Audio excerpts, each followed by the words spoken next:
about courage, we usually talk about someone who's bold, visible, and confident. But the Israelite slave girl shows us that courage can show up in places where no one celebrates. Hey everyone, welcome to our final episode of Inside the Seats, Courage to Stand. The young girl had no status, no freedom, no name recorded, yet her courage changed Naaman's life. I like to think her name was Maya, like mine. She was taken from her home, forced into servitude, and placed in a house of a man who represented the power of the enemy. She had every reason to be bitter and every excuse to stay silent. Let's read 2 Kings 5 2 to 4. Crystal, can you read it for us, please? Sure. And the Syrians had gone out by companies and had brought away captive out of the land of Israel a little maid, and she waited on Naaman's wife. And she said unto her mistress, Would God, my lord, were with the prophet that is in Samaria, for he would recover him of his leprosy. And one went in and told his lord, saying, thus said the maid that is of the land of Israel. Her courage wasn't dramatic, it was intentional.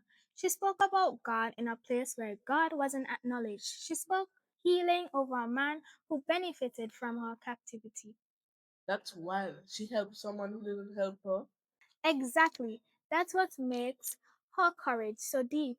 She didn't let her pain silence her faith. She doesn't allow bitterness to cancel obedience. And she could have just stayed quiet and protected herself. Yes, silence would have been more safer, but obedience was more powerful. This young girl reminds us that God doesn't need platforms, He needs willingness. She didn't preach a sermon, she didn't make a statement of faith. God can heal. And her words set everything in motion. They did.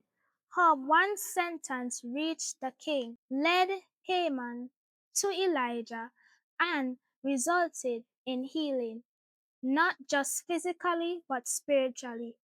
Youth often underestimate the power of their voice, but God can use one faithful sentence to shift the entire story. So that means that courage doesn't depend on age or status. Exactly. Courage depends on obedience. She teaches us that standing for God doesn't always mean being seen.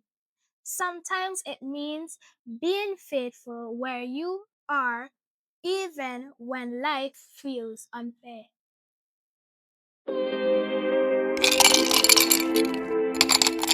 For you today, courage might look like speaking hope into spaces where you feel ignored, mistreated, or overlooked.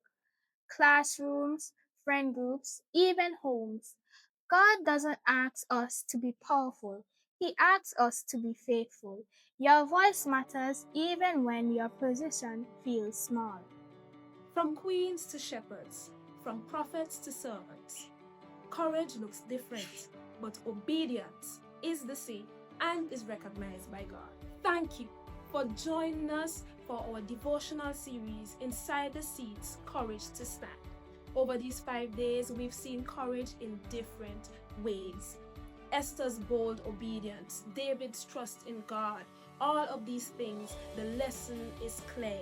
Courage isn't loud or dramatic, it is consistent, it is quiet, and it can also be obedient. So as we close this series, remember, God sees your faithfulness. He honors your courage, and He can use you to make a difference.